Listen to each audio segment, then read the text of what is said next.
Muito bem, o casamento na atualidade. Eu só pedi que apaguem aqui esta luz e isso assim já se pode visualizar melhor. E esta de calhar também pode-se apagar esta aqui também. Muito bem. Antes de prosseguir, eu só quero fazer, já agora aproveito para ensinar uma palavra que está cada vez mais a usar-se na nossa língua, que é o disclaimer. É uma palavra inglesa. Põe a seguir, por favor, o próximo slide. E a palavra disclaimer, ali segundo o Google Tradutor, quer dizer isenção de responsabilidade. Ou seja, quando alguém quer dizer assim, olha, eu faço isto, mas isto não é da minha responsabilidade. Portanto, diz que eu faço um disclaimer. Isto é a palavra inglesa, mas que se está a usar cada vez mais cá em Portugal. Agora, vi também num outro dicionário que eu gosto muito, que é o dicionário da Porta Editora. E no dicionário da Porta Editora diz que é, por exemplo, em termos de contrato, uma limitação de responsabilidade. Ou seja, não é uma isenção total, mas é uma limitação.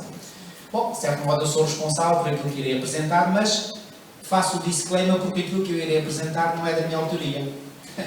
É da autoria do Senhor. E, portanto, se não gostarem daquilo que ou de alguma coisa que eu vou apresentar, já sabem com quem é que tem que ir refilar, não é comigo, é com o dono da mensagem, não é? Eu sou apenas o carteiro. Se foi uma vez um pastor brasileiro que ouvi dizer, eu sou o carteiro. Eu só entrego a carta. Agora, se você recebe uma carta e não gosta da carta, não refilo com o carteiro, vai refilar com quem escreveu a carta. Portanto, aqui é a mesma coisa. Portanto, se não gostarem daquilo que vão ouvir, vão refilar com o autor, não venham refilar comigo, que não tem culpas. Ok? Tá bom? Bom, irmãos, eu vou-vos dizer uma coisa também, e antes de prosseguir. Se eu vos perguntasse, por exemplo, o que é que vocês gostam mais? Gostam de ouvir um não, seja sincero e honesto, ou um sim fingido? Eu prefiro o não honesto. Se é não, é não. Acabou. Agora a pessoa que diz sim só para parecer bem, mas no fundo, ai, quem me dera dizer não, mas eu vou dizer sim só para não parecer mal. Não, isso não. Irmãos, o Senhor, Ele é sincero e honesto connosco. E aquilo que Ele tem que dizer que, por vezes, nos perturba, Ele diz. E está escrito na Sua palavra. É claro que eu falo por mim. Pensam que algumas coisas que eu também apresento, quando eu as li a primeira vez, que aquilo não mexeu comigo, eu disse, mas é o que lá está. É a palavra do Senhor. Muito bem, vamos lá então. Vamos avançar então para o nosso estudo. Conhecem todos este texto, é um texto que eu leio vezes sem conta e vocês já me ouviram ler muitas vezes. E como foi nos dias de Noé, assim será também a vinda do Filho do Homem, porquanto assim como nos dias anteriores ao dilúvio comiam, bebiam, casavam e davam-se em casamento, até ao dia em que Noé entrou na arca e não perceberam até que veio o dilúvio e os levou a todos, assim será também a vinda do Filho do Homem. A última vez que eu estive aqui com os irmãos, eu dei mais ênfase ao comer e ao beber. Lembram-se, foi sobre portanto, a nossa saúde. Hoje irei dar ênfase ao casar e dar-se em casamento. Porquê que eu inicio com este texto? Porque neste texto Jesus deu a entender que os tempos que precederão a sua segunda vinda, que são os tempos que estamos a viver hoje, são em tudo semelhantes aos tempos que precederam o dilúvio. Então, se nós pudermos, digamos, ter um olhar sobre aquilo que aconteceu antes do dilúvio, nós temos um retrato exato daquilo que é a nossa realidade hoje. Estão a entender, sim ou não? Porque é Jesus que disse que é igual. Nem é pior nem é melhor, é igual. Porque às vezes há pessoas que também têm a tendência a pensar que hoje é pior do que foi no dilúvio. Não é pior, é igual. Também não é melhor, é igual. Assim como foi. Jesus pôs no mesmo plano de igualdade. Então vamos lá. Uma das mais acentuadas características dos habitantes da Terra nos dias de Noé era o seu intenso mundanismo. Pergunto, como é que é a sociedade dos nossos dias? Não é também caracterizada por um intenso mundanismo? Igual. Não há aqui nada de diferente. Faziam do comer e beber, comprar e vender, casar e dar-se em casamento, reparem bem, o quê? Os supremos objetivos da vida. E reparem, não é pecaminoso, como diz Ellen White, mas o cumprimento de um dever, comer e beber. Claro, então, o Senhor deu o alimento para nós comermos e bebermos. Não há nada de errado em comermos e bebermos. Desde que, se aquilo que é lícito não é levado ao excesso. Pois é. Bom, atenção, aquilo que é lícito, não estamos a falar daquilo que é ilícito. E sabemos que a palavra de Deus diz que há coisas que são ilícitas para comer. Não estamos a falar dessas. Estamos a falar daquilo que é lícito. Daquilo que é lícito, se for levado ao excesso, é pecaminoso. E nos dias anteriores ao dilúvio, pois bem, os antediluvianos levavam o que é lícito ao excesso. Portanto, comer e beber é lícito. Do que Deus deu para nós comermos e bebermos. Mas isso até podemos levar ao excesso. Casar é lícito? Claro que é. Quem é o autor do casamento? É Deus. Então casar é lícito, desde que agora vivamos esse casamento conforme Deus quer. E é que é o ponto. Certo? Vamos lá ver então. O próprio Deus instituiu o casamento quando deu Eva a Adão. Cá está. Todas as leis de Deus são maravilhosamente dispostas para satisfazerem a natureza do homem. O pecado dos antediluvianos consistia em perverter o que era em si mesmo legal. Estão a ver? Ou seja, a perversão era tão grande que até pervertiam aquilo que em si mesmo é correto, é legítimo, é legal. Aqui a palavra legal não é tanto como se usa no Brasil, é legal, como quem diz, é fixe, não é? Aqui legal ainda no sentido de que é lícito, é correto, ok? Reparem, corrompiam os dons de Deus, por exemplo, comida e casamento, que são dons de Deus, não é? Ao empregá-los para servir o quê? Os seus próprios desejos egoístas. Ou seja, o seu ego, o seu egocentrismo era alimentado com coisas que até eram lícitas em si mesmas. Ok? Então, com esta ideia em mente, vamos avançar no nosso estudo. O excessivo amor àquilo que é lícito em si mesmo demonstra ser a ruína de milhares e milhares de pessoas. Leram bem? O excessivo amor não é àquilo que é ilícito. Àquilo que é lícito em si mesmo demonstra ser a ruína de milhares e milhares de pessoas. Dá-se muitas vezes a coisas de menor importância o vigor do intelecto que deveria ser inteiramente devotado a quem? A Deus. Quais eram os supremos objetivos na vida dos antediluvianos? Eram estas coisas, a satisfação dos apetites alimentares, dos apetites emocionais, sexuais, etc. Estão a ver? Há legitimidade nisso, de acordo com aquilo que Deus propôs? Sim, é legítimo, é lícito, é correto. Agora, quando essas coisas lícitas são levadas ao excesso, isso pode ser causa de ruína para muitos. Dá-se muitas vezes a coisas de menor importância o vigor do intelecto deveria ser inteiramente devotado a Deus. Precisamos guardar-nos sempre de levar ao excesso, olhem aqui, aquilo que devidamente usado é algo lícito. Devidamente usado. Não se esqueçam desta ideia. Devidamente usado. E como é que nós devemos usar devidamente o casamento? É isso que vamos ver. Perdem-se muitas pessoas por empenharem-se naquilo que, usado convenientemente, não faz mal, mas que, pervertido e mal aplicado, torna-se pecaminoso e corrompido. Já viram? Algo que é lícito em si mesmo pode se tornar uma maldição. Uau! Isto é sério, é supremo. Isto vem numas meditações matinais da Ellen White, Cuidado de Deus, no dia 7 de Abril. Vamos prosseguir. Diz assim Ellen White também. E isto são muitos textos do Espírito de Profecia, porque eu acho que aí, digamos, a mensagem bíblica ela é tornada mais clara, mais compreensível. Olhem aqui. A relação matrimonial é santa, mas neste século degenerado encobre maldade de toda a espécie. Uau!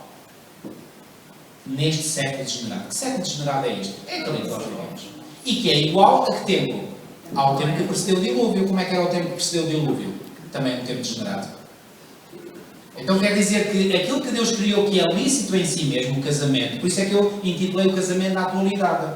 O casamento, repito, foi fundado por Deus, é algo lícito, é algo legítimo. Mas como é que ele tem estado a ser usado nos dias atuais? De uma forma totalmente pervertida. Sim. Quando ela escreve era no século XIX. Isso. Agora imaginemos do século XIX ao século XXI. É verdade. A perversão. É verdade. Mas ainda há um outro aspecto que também não podemos esquecer. Na visão do profeta, o profeta alcança o fim também. Ou seja, alcança o tempo que está à frente dele. Ok? Então, tem-se abusado do casamento, e olhem aqui, e ele tornou-se o quê? Qual é a palavra que aparece? Um crime. Um crime. Uau, crime. Crime já, isto é algo sério, certo?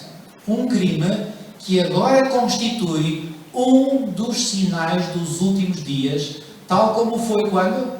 Lá está, nos dias anteriores ao dilúvio.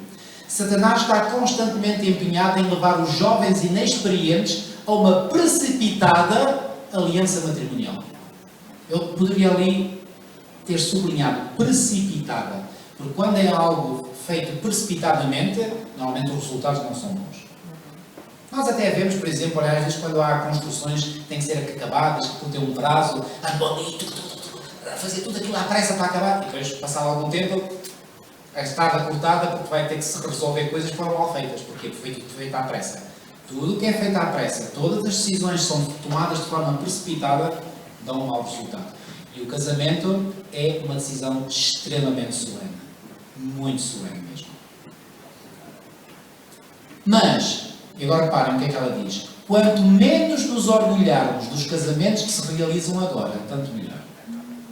Irmãos, no livro onde eu li isto, eu pus lá a data. Ainda agora, quando eu estava a rever, 5 de abril de 1992. Eu, quando li isto pela primeira vez, eu era aluno de Teologia em Colões, e eu estudei isto, eu li, e vou-vos dizer, eu demorava minutos a ler cada página. Porque isto era tão duro para mim, e mexia tanto comigo, que eu não conseguia avançar na leitura sem mastigar isto bem. E quando eu li isto, quanto menos nos orgulharmos dos casamentos que se realizam agora, tanto melhor, eu fiquei minutos, e não me lembro do sítio onde eu estava, eu fiquei minutos a pensar e a refletir. Disse, uau! E eu fiz uma oração ao Senhor de forma secreta e disse, Senhor, tens de me ajudar, porque se não me ajudares, vai ser uma desgraça. Irmãos, isto é algo muito sério, muito solene. E eu, claro, eu estou a falar isto sobretudo para os jovens, mas não só. E porquê que eu digo não só? É claro que quem já é casado e não vai alterar o seu casamento, não deve, obviamente. Mas poderá eventualmente, à luz daquilo que ler aqui, como está escrito, poder talvez fazer uma retrospectiva, um reexame, e quem sabe chegar junto de Deus e dizer, olha Senhor, eu errei ao ter feito isto, ou ao ter feito aquilo, quem sabe? Agora, lembram-se o que é que o apóstolo Paulo também escreveu aos Coríntios. Reparem, os coríntios, depois da sua conversão, muitos deles viveram um dilema, e alguns pensavam que era legítimo abandonar os seus cônjuges. Por exemplo, um marido que se tinha convertido e a esposa não se tinha convertido, ou vice-versa, então aquele que era crente achava que tinha legitimidade para abandonar o descrente. E Paulo escreveu e disse, não façam isso. Isso não se faz. Agora, se o descrente quer sair embora, bom, deixem-no ir, ele é livre, é a escolha dele. Mas vocês, como cristãos, não devem fazer isso. Devem continuar a viver com o vosso cônjuge que é descrente. Okay? Lembram-se disso, 1 Coríntios 7. Okay? Mesmo agora repara, termino. Porquê é que ela diz, quanto menos nos orgulharmos dos casamentos que se realizam agora, tanto melhor? Por aquilo que ela disse anteriormente. Os casamentos hoje é um crime. Muitos deles, não é todos, felizmente. E olha, eu quero agora sublinhar, que sublinhei a ver, que é a cor da esperança, esta frase. Mesmo agora, ou seja, no nosso tempo hoje, será aprovado pelo céu o casamento, mas será aprovado pelo céu o casamento quando? Quando são compreendidas o quê? Duas coisas, sobretudo. A sua natureza sagrada, em primeiro lugar. Segundo, as suas exigências. E quando isso é compreendido e vivido, o resultado será aqui. Felicidade para ambas as partes e Deus será glorificado. Então, será possível ter casamentos felizes mesmo na época em que nós vivemos? Claro que sim. Claro que sim. Louvado seja Deus por isso. Ok? A seguir. O mundo hoje está cheio de miséria e de pecado em consequência de maus casamentos. Será que esta afirmação é exagerada? Vamos, oxalá fosse. Mas não é. Não é. Em muitos casos, leva apenas alguns meses para o marido e a esposa reconhecerem que as suas maneiras de ser nunca poderão combinar-se. Conhecem casos desses? E o resultado é que a discórdia prevalece no lar, quando ali só deveriam existir o quê? O amor e a harmonia celeste. A seguir? Agora parem, devido às discussões sobre assuntos importantíssimos, triviais. Irmãos, eu não posso falar porque eu não posso apontar o dedo a ninguém, porque senão tinha que apontar em primeiro lugar para mim próprio. Porque eu próprio já discuti com a minha mulher de assuntos triviais, completamente patéticos, vou dizer, patéticos. E depois a gente dá por nós a dizer, que figurinha triste estamos a fazer de estar a discutir uma coisa que é tão patética, tão trivial. Mas quantas vezes acontece em casais que discutem por coisas que são... É isto, quer dizer, assuntos triviais. Examam-se por causa... Faz-me lembrar uma história que eu ouvi quando ainda era jovem. Um casal teve uma grande discussão. Sabe o que tiveram a discussão? Porque apareceu um rato lá em casa. É uma história real. É real. Apareceu um rato lá em casa. E depois lá conseguiram matar o rato, ir atrás do rato, mataram o rato, e depois do rato já estar morto, ou seja, o problema está resolvido, é que começou a discussão. Sabem porquê? Porque estavam a tentar descobrir de onde é que o rato tinha vindo. Ou seja, como é que ele conseguiu entrar dentro de casa. Então a mulher disse que o rato tinha vindo de tal sítio, e o marido disse que veio de tal sítio. E eu disse, não, vem dali. O outro disse, não, vem daqui lá. Vem dali. Zangaram-se. Ficaram zangados um com o outro. Ficaram zangados por uns dias. Passado um ano, vai assim o marido, olha mulher, lembras, faz hoje um ano que a gente se zangou por causa do rato. Oh marido, oh que coisa, não sei quanto. Olha, mas eu tinha razão. Tinhas nada, quem tinha razão era eu. Zangaram-se outra vez.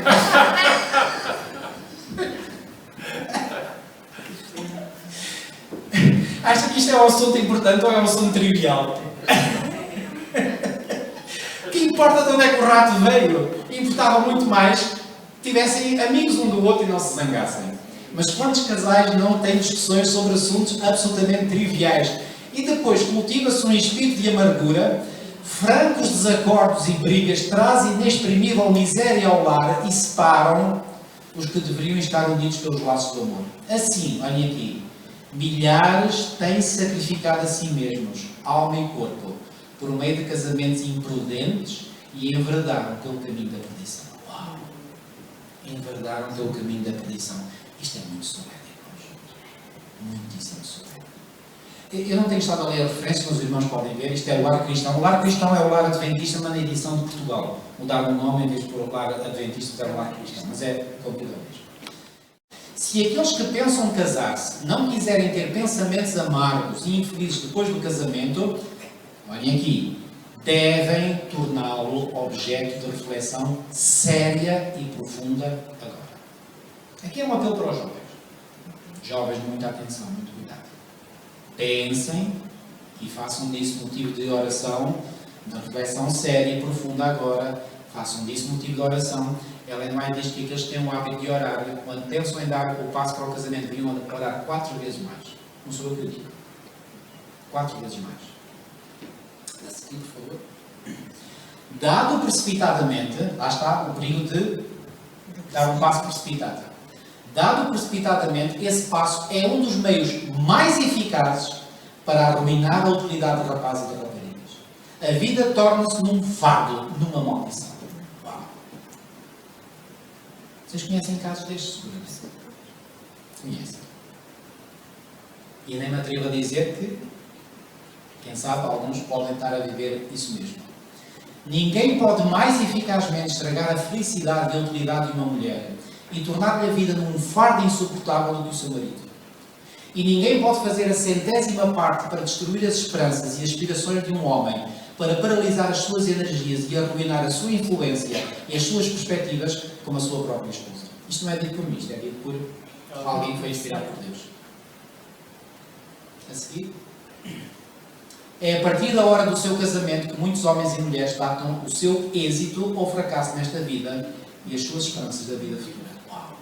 Irmãos, se eu quando lesse estas passagens não encontrasse ali as esperanças da vida futura, eu dizia, bom, olha, mal ou menos, pronto, olha, fizeram uma má escolha, vão ter que suportar esta vida.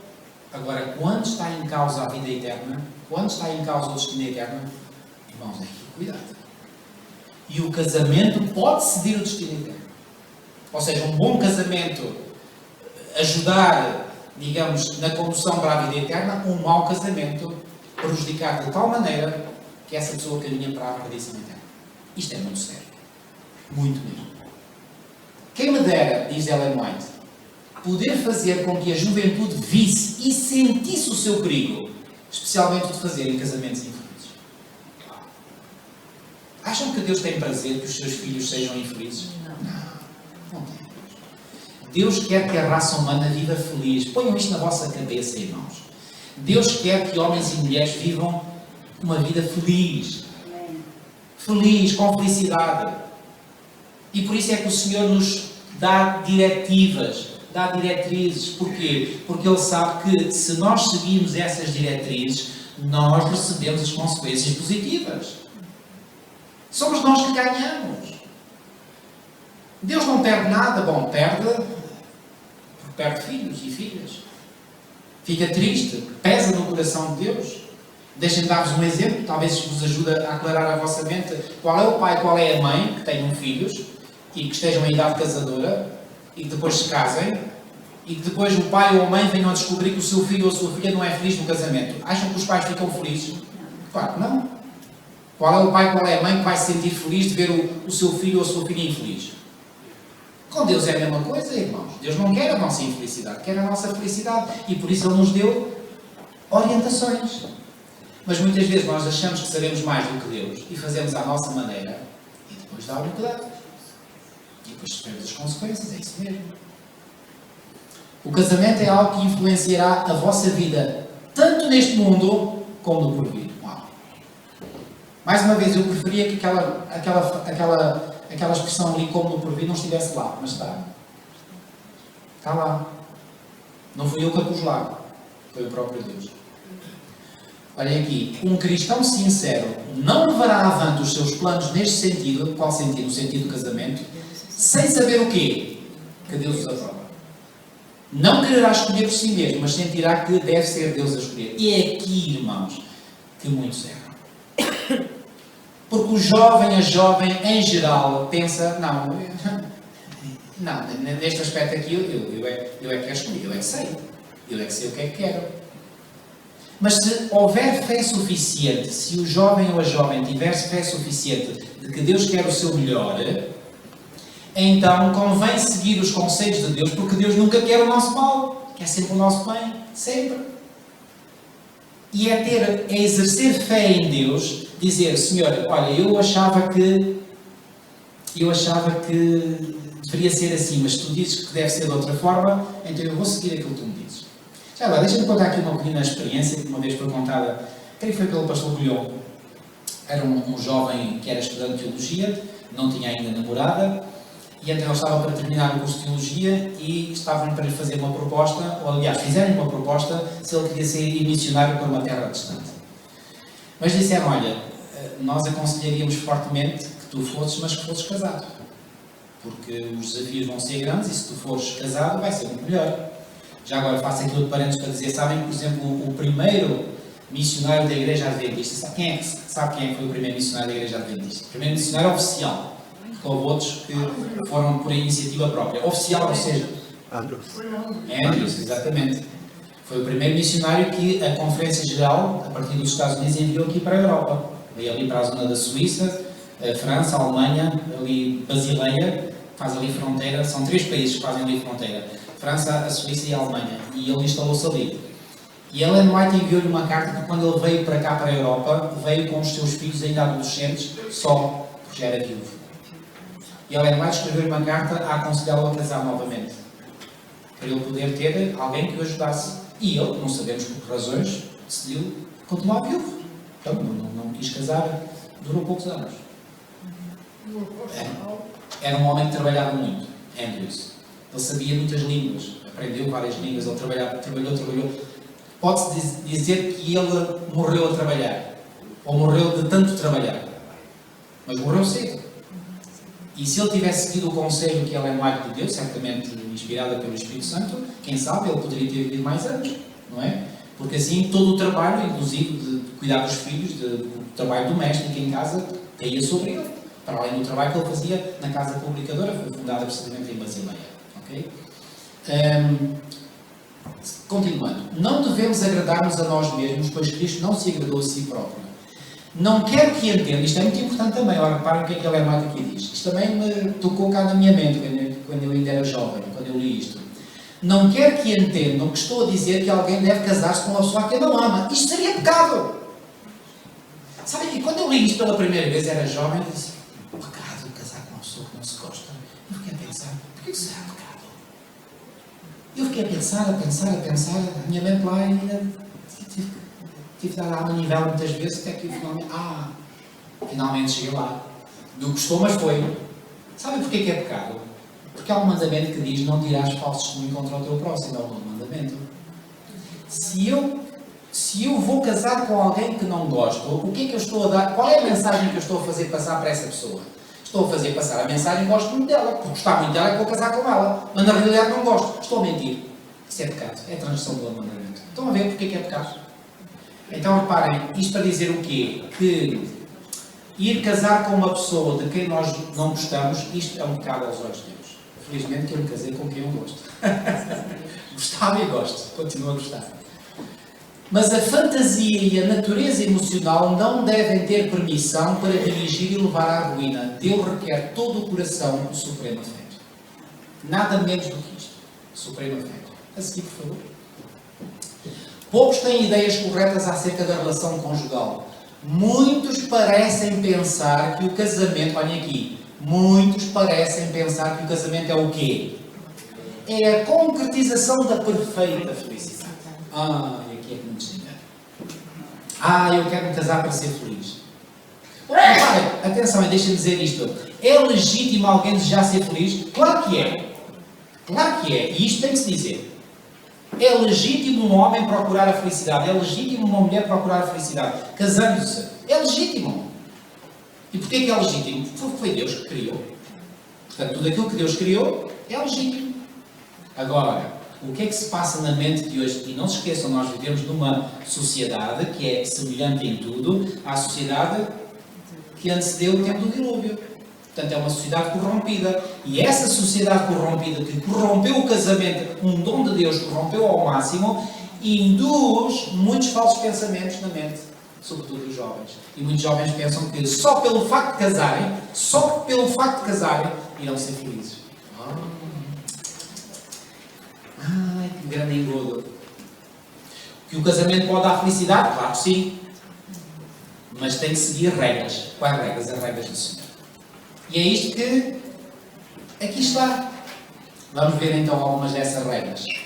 Mas se eles soubessem um quarto dos pesares de homens e de mulheres ligados pelos votos matrimoniais, em cadeias que eles não podem e não ousam quebrar, não se surpreenderiam por eu escrever estas linhas. Se nós soubéssemos um quarto, olhem ali, se soubessem um quarto dos pesares de homens e de mulheres ligados pelos votos matrimoniais. Há muitas coisas que nós nem imaginamos o que se passa. E eu até digo pela minha parte, ainda bem que não conhecemos. Senão andávamos angustiados todo o dia, a saber dos problemas de outros. A seguir, por favor. O casamento, na maioria dos casos, é um jogo muito aflitivo. O casamento que, na minoria dos casos, certo? Na maioria. Na maioria dos casos. Esta é a realidade dos nossos dias, irmãos. Esta é a realidade da atualidade. Não sou eu que o digo, mais uma vez, isto é por inspiração divina. O casamento, na maioria dos casos, é um jogo muito aflitivo. Há milhares que estão juntos, mas em que os membros dos casais não se ajustam um ao outro. Os livros do céu estão carregados com os infortúnios, a impiedade e o abuso que jazem ocultos sob o manto do casamento. Uau! Isto faz estrangecer. Mais uma vez, como é que eu sei isto? Eu não sei. Eu não ando lá a bisbilhotar a vida de cada um, nem quero. Deus me livre. Isto é a revelação divina. E aquilo que Deus revela não é ela. A seguir, por favor. É por isso que ela acabou de dizer, que quer aconselhar os jovens que estão em idade casadora a não se apressarem a escolher um companheiro. Reparem que ela não está a dizer não casem, procurem não casar. Não é isso que ela está a dizer. Ela está a dizer não se apressem. Porquê? Porque decisões precipitadas podem ser desastrosas. Então pensem muito bem, reflitam muito bem antes de dar esse passo, porque é um passo muito importante. O caminho da vida conjugal pode parecer belo e pleno de felicidade. Agora reparem nesta pergunta, para reflexão. Mas porque não podereis ser decepcionados como milhares de outros o têm sido? O mal só acontece com os outros, comigo não. Eu sou inteligente o suficiente para saber escolher, eu vou escolher a mulher ideal, vou escolher o homem ideal. Comigo vai dar certíssimo, vai ser um mundo cheio de felicidade. Será? Será que não podes entrar também no rol daqueles que têm sido infelizes? Eis algumas coisas que devem ser consideradas. Vamos lá então agora ver algumas regras, só para meditarmos.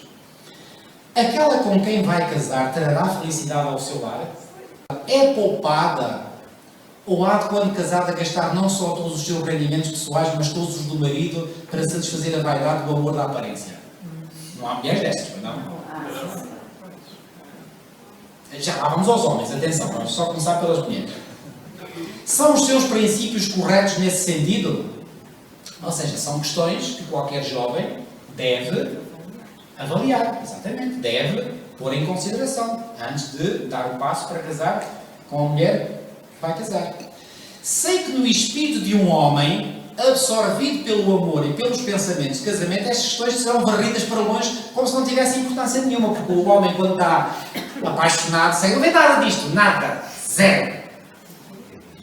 E aqui Ellen White está a confirmar aquilo que eu já sinto. Há homens que, reparem, um homem absorvido pelo amor e pelos pensamentos acha que são questões que não são importantes. E são importantes. E são importantes. Para as jovens, para as raparigas, muita atenção, porque se o vosso amor está tão apaixonado que não vê certas coisas, cuidado. Cuidado. Ajudem-no a despertá-lo. Reparem bem. Ou então, mudem antes de seja tarde demais. Mas esta, e eu digo, porque é que eu digo mudo?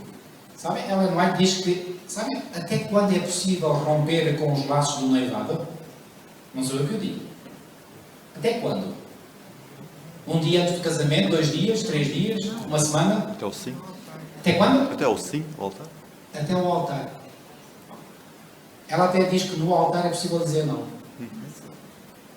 Imagina que é. Os convidados todos, não. Já aconteceu. Já? Já aconteceu. Mas imaginem o que é, todos os convidados na igreja, aí vem a noiva com o seu véu e o vestido, não é? Vem até ao altar, e quando o pastor ou o sacerdote está a ministrar, pergunta: queres casar com este homem? Ela diz: não. Eu falo por mim, se me acontecesse comigo, eu preferia ter um buraco no chão para me enfiar pelo buraco abaixo. Mas até ao altar é possível dizer não. Mais uma vez, não sou eu que o digo. Então, quer dizer que até ao altar é possível mudar. E depois do altar? Não é possível. Olhem, desculpem, eu alguns casais que eu já aconselhei e que não estavam a dar-se bem, eu perguntei: quem é que fez a escolha? Fui eu que fiz. Agora aguenta. O que querem que eu diga? E olhem que eu vou aqui apresentar uma... E eu digo isto por aquilo que eu vou ler a seguir. Esperem um bocadinho mais. Sei que no espírito de um homem absorvido pelo amor e pelos pensamentos de casamento, estas questões serão varridas para longe como se não tivessem importância nenhuma. Mas estas coisas devem ser devidamente tidas em conta, porque têm a ver com a vossa vida quê? Futura. Isto é importante, irmãos. Irmãs. A seguir, por favor. Na sua escolha de uma esposa, estude-lhe o caráter. Será ela paciente e laboriosa? Ou deixará ela de cuidar da sua mãe e do seu pai justamente no momento em que eles necessitarem de um filho forte em quem se apoiar? Irá ela afastar esse filho do convívio deles a fim de levar avante os seus planos e satisfazer o seu próprio prazer, deixando o pai e a mãe que, em vez de ganharem uma filha afetuosa, perderão um filho? Ou seja, um homem tem que tomar em consideração se a mulher que vai desposar, ela está na disposição de um dia cuidar, se necessário for, claro está, dos pais dele. Porque se ela não estiver na disposição porque quer um maridinho só para si, não, o maridinho não é dos pais, agora é meu, só meu, só meu. Pergunto, isso não é egoísmo? É. Agora, vamos ver agora o que é que uma mulher deve pensar. Antes de dar a mão em casamento, cada mulher deveria indagar se aquele com quem está para unir o seu destino é digno. Qual é o seu passado? É pura a sua vida? O amor que ele exprime é de caráter nobre, elevado, ou é uma simples inclinação emocional? Tem os traços de caráter que a tornarão feliz? Poderá ela encontrar verdadeira paz e alegria na afeição dele? Isto são questões que uma mulher, agora é para as mulheres, devem colocar-se. Vimos aquilo que as questões principais que um homem deve colocar. Agora, as questões que uma mulher deve colocar. Mais. Poderá ela conservar a sua... Ela, mulher, ela deve pôr esta questão. Poderá ela conservar a sua individualidade ou terá de submeter o seu julgamento e a sua consciência ao domínio do marido? Sabem, há muitas mulheres que praticamente se tornam à imagem e à semelhança do marido. O que o marido pensa é que tem que ser, ela não tem direito a pensar. Isto é correto aos olhos de Deus? Não. A mulher não deve perder a sua individualidade.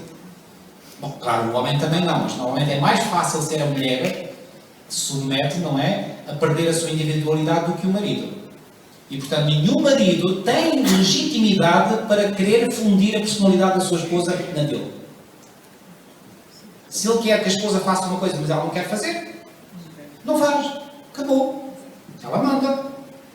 Ponto final. Porquê? Porque ela é uma filha de Deus e tem legitimidade e a dignidade que Deus lhe dá. Acabou. Como discípula de Cristo, ela não pertence a si mesma, foi comprada por preço. Pode honrar as reivindicações do Salvador como supremas?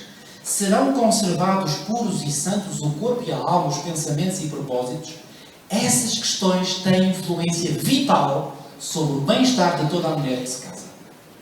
São questões importantes para uma mulher pensar, sim ou não? Claro que sim. A seguir, por favor. Que a mulher que deseja uma união pacífica e feliz, que quer escapar a futuras misérias e tristezas, indague, antes de entregar as suas afeições, o meu pretendente tem mãe? Que espécie de caráter tem ela? Reconhece ele suas obrigações para com ela? É atencioso para com os seus desejos e a sua felicidade? Ou seja, uma mulher deve ver como é que o marido, ou seja, o noivo, com quem quer casar, trata a mãe. Porque na forma como o homem trata a mãe, vai ser a forma como ele vai tratar a mulher. Não sou eu que o digo, olha o que vem a seguir. Se ele não respeita nem honra a mãe, porventura manifestará respeito e amor, bondade e atenção para com a esposa? Vamos ver? Portanto, este é um aspecto muito importante. Passada a novidade do casamento, continuará a amar-me? Isto são perguntas para refletir antes do casamento, não é depois. Depois pode pensar, mas não vai a tempo, exatamente. Será paciente com os meus erros ou crítico, despótico e ditatorial? A afeição verdadeira passará por alto muitos erros, o amor não extinguirá. Ou seja, o que é que ela está aqui a dizer? Mesmo que o marido possa ver certos erros na sua esposa, pelo amor que lhe tem, aqueles erros, aqueles defeitos passam por alto. A seguir, por favor. Há no mundo cristão, e agora repare, isto também é muito importante, há no mundo cristão, diz ela, uma assombrosa, alarmante indiferença para com os ensinos da Palavra de Deus acerca do casamento de cristãos com descrentes. Muitos que professam amar e temer a Deus preferem seguir a inclinação do seu próprio espírito em vez de tomarem conselho com a sabedoria infinita. Onde é que nós podemos tomar conselho com a sabedoria infinita? Lendo o que está escrito, lendo o que está revelado. Está lá.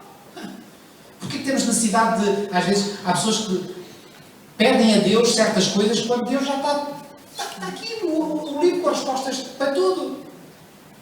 Acham que o Senhor na oração vai dar uma resposta diferente daquela que já deu aqui? Claro que não. Então, é investigar, é ler. Olha, um livro que eu aconselho todos os jovens que estão para casar a ler é precisamente este livro que tenho citado aqui. O Lar Cristão, o Lar Adventista. Fabuloso. Está lá, é uma mina de bons conselhos. Muitos que professam amar e temer a Deus preferem seguir a inclinação do seu próprio espírito em vez de tomarem conselho com a sabedoria infinita. A seguir, por favor. Numa questão que é vital para a felicidade e para o bem-estar de ambas as partes, para este mundo e o mundo futuro, a razão, o juízo e o temor de Deus são postos de parte, permitindo-se que domine o impulso cego a determinação obstinada. Eu vou contar-vos um exemplo se passou um dia comigo. Estava numa igreja e houve uma jovem que me pediu se eu podia ministrar o casamento dela com o seu noivo. Só que o noivo não era da igreja. Pior do que isso, era ateu. Eu disse, olha, eu só aceitarei se tu me permitires ir à tua casa para partilhar algo contigo. Ela disse, com certeza, pastor, tudo bem. Eu fui. Eu fiz questão que os pais estivessem presentes também. E eu peguei num livro o Lar Cristão, o Lar Adventista, e li o capítulo 9. Sabem qual é o título do capítulo 9? Quem é que sabe? O capítulo 9 do livro o Lar Adventista. O título é Casamentos Proibidos. Eu fiz questão de ler da primeira palavra à última palavra. Tudo, li tudo na íntegra. E ia comentando. Sabem o que é que ela disse no final? Pastor, eu já conhecia esse capítulo, já o tinha lido. Eu digo, e mesmo assim tu queres? Sim, mesmo assim eu quero ir em frente. Eu digo, eu saí triste daquele sítio. Triste. A pessoa saber o que é que Deus pede e mesmo assim querer fazer o contrário daquilo que Deus diz, é perigosíssimo. Muito perigoso. Não se brinca com Deus. E a palavra de Deus diz, aquilo que um homem semear, homem ou mulher, isso também se fará. A seguir, o povo de Deus nunca deve aventurar-se em terreno proibido. Olhem aqui, eu pus a vermelho e a negrito. O casamento entre crentes e descrentes é proibido por Deus. Ponto final. Não há volta a dar. Não há volta a dar. É proibido. Mas demasiadas vezes o coração não convertido segue os seus próprios desejos e formam-se uniões matrimoniais não aprovadas por Deus. Por isso, muitos homens e mulheres encontram-se sem esperança e sem Deus no mundo. Que é uma tristeza, que é catastrófico. As suas nobres aspirações estão mortas. Eles ficam presos na rede de Satanás por uma cadeia de circunstâncias. Os que são dominados pela paixão e pelos impulsos terão a amarga colheita a ceifar nesta vida e o seu rumo pode resultar na perda da sua alma. Mais uma vez, eu preferia que a última frase não estivesse mal, mas está. Na perda da sua alma. Página 57 do livro Lar Cristão. Por mais cuidadosa e sabiamente que se tenha entrado no casamento, isto também é preciso que se diga, agora abrimos aqui como se fosse um novo capítulo. Por mais cuidadosa e sabiamente se tenha entrado no casamento, poucos casais estão completamente unidos ao realizar-se a cerimónia matrimonial. Porquê? Porque só estão no início aí, amigos. Olha, quinta-feira passada, é interessante, olha, preparei este sermão nesta quinta-feira, ou seja, anteontem, no dia em que fizemos 23 anos de casados. Eu sei que há casais que já têm mais anos, mas também há outros que têm menos. Já aguentámos 23 anos. E pela graça de Deus, quero continuar a aguentar até que a morte nos separe, ou a minha ou a dela. Enfim, em princípio será a minha, que sou mais velha. E assim, a lógica determina que seja eu a ir à frente. E eu quero ir à frente. Mas olhem, poucos casais, mais uma vez, é a inspiração que o diz, não sou eu, poucos casais estão completamente unidos ao realizar-se a cerimónia matrimonial. Porquê? Porque não se conhecem ainda totalmente. Vai ser depois no casamento, é que nos devemos conhecer completamente. Fisicamente e mentalmente. Sobretudo mentalmente. Bom, sobretudo, enfim, a parte física também deveria estar desconhecida, não é? Em princípio, não é? A real união dos dois em matrimónio é a obra dos anos seguintes, claro. Aí é que se começam depois a conhecer. E ali a gente não tem para onde fugir, não dá para esconder. Ali revela o que é. Não dá para esconder. A gente na igreja, uns com os outros, a gente dá uns sorrisinhos alegres, bem dispostos, e parecemos todos muito bonitos e coisas, mas lá na casa nem sempre é assim. É ou não é verdade? É verdade, irmãos. Não estou a dizer nada que vocês não saibam, estou a falar por experiência própria. A seguir, quando o par recém-casado enfrenta a vida com o seu fardo de perplexidade e cuidado, a vida traz um fardo de perplexidade e cuidado? Pois traz, jovem. E é bom que os jovens saibam isto também. Desaparece o romance com o qual tantas vezes a imaginação reveste o casamento. Pois é, este romance, aquela ideia muito romanceada. Sabem, ela vai descrever uma vez uma carta a uma jovem, que era uma jovem que construía castelos no ar, diz ela. Ela diz, filha, tira esses pensamentos da tua mente. Mais ou menos assim o conteúdo. Foi um conselho firme. Porquê? Porque muitas vezes esses romances levam a se cometam decisões erradas. Marido e mulher ficam a conhecer o caráter um do outro como não lhes era possível conhecer na sua associação anterior. Claro, isto é normal. É normal. Agora, e este é um período realmente crítico na sua experiência, na experiência matrimonial. E é quando se começam a conhecer melhor um ao outro que muitas vezes aí muitos casamentos acabam.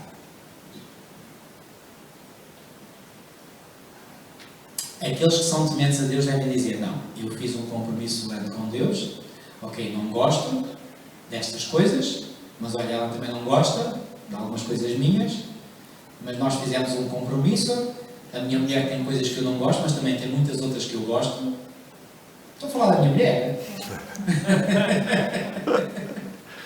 Tem algumas coisas que eu não gosto, ainda não gosto, mas tem muitas também que eu gosto. E o mesmo dela, se lhe forem perguntar como é que é o marido, ela diz, olha, tem coisas que eu não gosto. Mas tem outras que eu sei que ela gosta.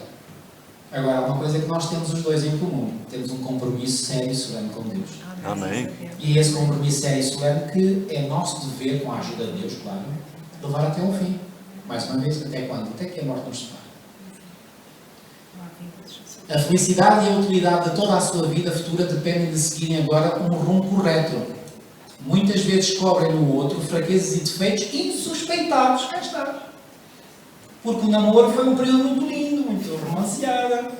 Mas depois de casar é que se começam a descobrir as coisinhas escondidas. Estavam lá muitos bem escondidinhos, atrás de sorrisos muito belos, abraços muito lindos, muito bons, muito amáveis, muito tornorentos.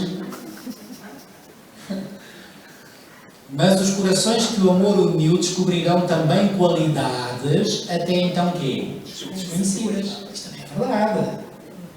Que todos procurem descobrir o quê? As virtudes e não o quê? Os defeitos. Frequentemente são a nossa própria atitude e a atmosfera que nos rodeia que determinam aquilo que o outro nos revelará. Porque se nós tentarmos ser bondosos e simpáticos com o outro, é isso que ele irá revelar a nós. Se for o oposto, é a mesma coisa. Já agora, quando... vou-vos dar um exemplo muito rapidamente. Eu sei que o tempo já vai avançado. Como sabem, eu trabalhei como enfermeiro vários anos. E sabem, às vezes ouvia pessoas dizerem assim, aquele enfermeiro é extraordinário. Mas o mesmo enfermeiro para outra pessoa era muito criticado. Sabem onde é que estava a diferença? A pessoa era a mesma. Era uma pessoa que fazia ou elogio ou a crítica. Porque se a pessoa é simpática para com alguém, vai o quê? Vai fazer com que essa pessoa revele a sua parte positiva. Se ela é crítica, vai fazer com que a pessoa revele a sua parte muito bem negativa. E, portanto, duas pessoas podem avaliar a mesma pessoa de formas diferentes. Porquê? Porque a pessoa é que vai induzir no outro o que é que dela vai sair. É isso que ela vai estar a dizer. Estou mesmo a terminar. Muitos há que consideram a expressão do amor como uma fraqueza e que mantêm uma reserva que repele os outros. Este espírito tem a corrente de simpatia. Ou seja, o que é que ela está aqui a dizer? Que no lar, no casal, não haja... E normalmente isto é muito comum entre os homens, e aqui eu tenho mais uma vez como homem dar a mão à palmatória. Os homens muitas vezes pensam que revelar simpatia, revelar carinho pela sua esposa é fraqueza. Não, é exatamente o contrário. É exatamente o contrário. Este espírito tem a corrente de simpatia. Quando são reprimidos, os impulsos de sociabilidade e de generosidade definham e o coração torna-se desolado e frio. Devemos precaver-nos contra este erro. O amor não pode durar muito se quê? Se não for expressado. Não permitam que o coração da pessoa que se uniu a vós pareça à míngua de quê? De bondade e de simpatia. Porque isto é um crime. Não dar amor e simpatia e bondade à pessoa com quem nós nos unimos para a vida. Ciência do bom viver. E com isto terminei. Queridos irmãos, poderia dizer muito mais, há muito mais para dizer, mas eu também não queria cansar-vos demasiado. Mas eu creio que aquilo que partilhei é suficiente para chegarmos a uma conclusão. Vivemos numa época degenerada. E por vivermos numa época degenerada, o casamento foi afetado e muito por esta época degenerada. Mas mesmo assim, pela graça e pelo poder de Deus, nós podemos viver casamentos felizes. Que seja essa a experiência de todos aqueles que são casados, pela graça do Senhor, é o meu sincero desejo para todos nós.